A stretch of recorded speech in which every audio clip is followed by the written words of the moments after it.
سیدنا عمر فاروق رضی اللہ تعالی عنہ آپ خانہ کعبہ میں تشریف فرما ہے، اور آپ کے بیٹھنے کی کیفیت یہ ہے کہ آپ نے ہاتھ میں ننگی تلوار پکڑی ہے اور خانہ کعبہ کی دیوار کے ساتھ ایک لگا کر بیٹھے ہیں۔ کسی آنے والے نے یہ آپ کا کہا کہ عمر انت تعلم، کیا تم جانتے ہو؟ کہا کہ کیا پوچھنا چاہتے ہو؟ میں کیا بات جانتا ہوں؟ کہا کہ تمہیں معلوم ہے کہ مسلمانوں کی تعداد 39 ہو چکی ہے اور تم اتنے جری بہادر ہو اور اتنی بہادری کے تمہارے پنکھے بج رہے ہیں اور تم یہاں بیٹھے ہو، مسلمان دن بدن بڑھتے جا رہے ہیں اور تم یہاں بیٹھے ہو۔ سیدنا عمر فاروق رضی اللہ تعالی عنہ آپ اٹھے، خانہ کعبہ کے ساتھ ایک لگائی ہے اور جب ایک چھوڑی اٹھے اور اپنی تلوار کو ہاتھ میں پکڑا اور ہوا میں لہرائے۔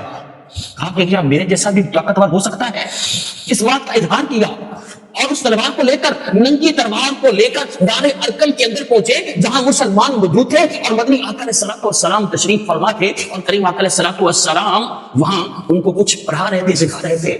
جہاں میرے مصطفیٰ بیٹھتے تھے، ایمان والے بیٹھتے تھے، اس کو دار ارقم کہا جاتا ہے، اور جہاں میرے مصطفیٰ کے خلاف اور ایمان والوں کے خلاف سازشیں ہوتی تھی اس کو دار ندوہ کہا جاتا ہے۔ میرے مصطفیٰ دار ارقم میں موجود تھے۔ عمر فاروق رضی اللہ تعالی عنہ اب جب وہاں پہنچے، صحابہ نے دیکھا کہ عمر فاروق آ رہے ہیں، ایک دوسرے کے چہرے کو تکنے لگے، ایک دوسرے کی طرف اشارہ کرنے لگے صحابہ کہ ہم تعداد میں کم ہیں اور ابھی عمر فاروق تشریف لا رہے ہیں، نہ جانے کس مقصد سے آ رہے ہیں۔ میرے کریم آقا علیہ الصلوۃ والسلام کھڑے ہو گئے، فرمایا کیا ہے عمر، ایک بات یاد رکھو، اگر تم کسی اچھے ارادے سے آئے ہو تو اہلا و سہلا، اور اگر تمہارا ارادہ بد ہے تو خدا کی قسم آج تمہاری تلوار سے تمہارا سر قلم کر دوں گا۔ اللہ اکبر۔ میرے مصطفیٰ کریم صلی اللہ علیہ وآلہ وسلم جب اتنے الفاظ بولے تو سیدنا عمر فاروق رضی اللہ تعالی عنہ عرض گزار ہوئے، کریم آقا میں عمر آج آپ کا دامن تھامنے آیا ہوں، آج ایمان کی دولت سے مالا مال ہونے آیا ہوں۔ اللہ اکبر۔ میرے مصطفیٰ نے جب یہ الفاظ سنے تو آپ نے نعرہ تکبیر بلند کیا اور تمام صحابہ کے دلوں کے اندر خوشی کی لہر دوڑ جاتی ہے۔ عمر فاروق بھی اسلام لانے کے لیے تشریف لائے، رات گھر میں قدر عمر فاروق ایمان لے آئے۔ بات درمیان میں جو پوشیدہ ہے وہ یہ ہے، دیکھنا یہ ہے کہ عمر فاروق کہاں بیٹھے تھے؟ کعبے کے اندر، اور کعبے کی دیوار کے ساتھ ٹیک لگائے بیٹھے ہیں اور ننگی تلوار لیے بیٹھے ہیں، اس حالت میں بیٹھے ہیں۔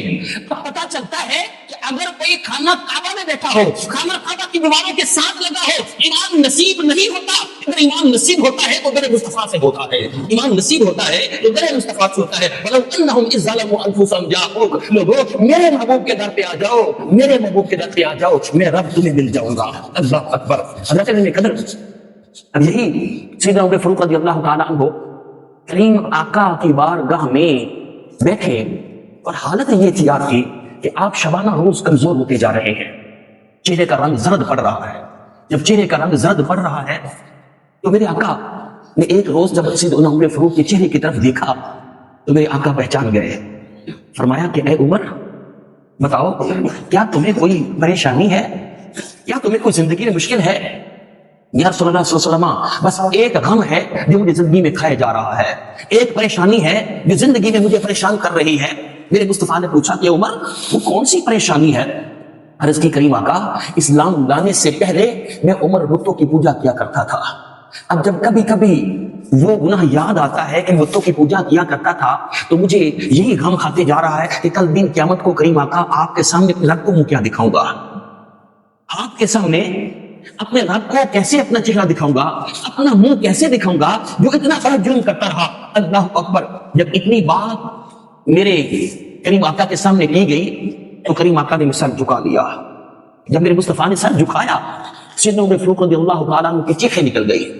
عرض کرتے ہیں کہ آقا یہ تو وہ جگہ ہے، یہ تو وہ گھرانہ ہے جس کے میں سامنے بیٹھا ہوں، وہ ذات ہے جس کو دکھڑے سنائے جاتے ہیں۔ ہر مسئلے کا حل کریم آقا آپ کی بارگاہ سے ملتا ہے، ہماری ہر پریشانی آپ کی بارگاہ سے دور ہوتی ہے۔ یا رسول اللہ ہمیں ایمان ملا تو آپ کے صدقے، یا رسول اللہ ہمیں قرآن ملا تو آپ کے صدقے، ہمیں اسلام ملا تو آپ کے صدقے، ہمیں قرآن ملا تو آپ کے صدقے، ہمیں رمضان ملا تو آپ کے صدقے، یا رسول اللہ اگر خود خدا ملا تو وہ بھی آپ کے صدقے۔ یا رسول اللہ ہماری ہر مشکل تو آپ سے حل ہو گئی ہے، اور آپ میرا دکھ سن کر سر جھکا لیا، چیخیں نکل گئی۔ میرے مصطفیٰ کریم نے سر اٹھایا۔ اللہ اکبر۔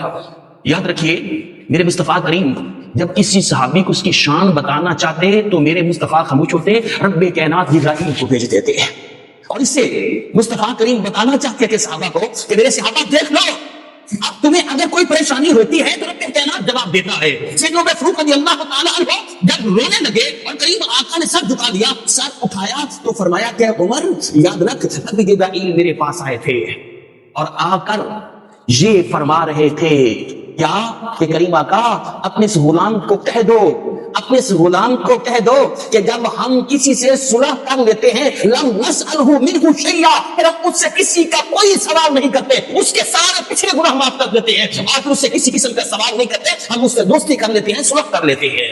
اللہ اکبر، کتنا کریم رب ہے، کتنا رحیم رب ہے۔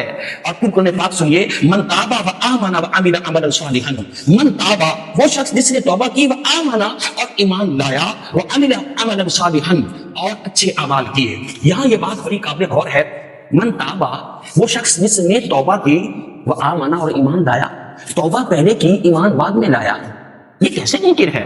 توبہ کی پھر ایمان لایا، اللہ اکبر۔ حضرات کرام قدر یہ بات بڑی قابل غور ہے، من تابا جس نے توبہ کی، وہ آمنا اور ایمان لایا۔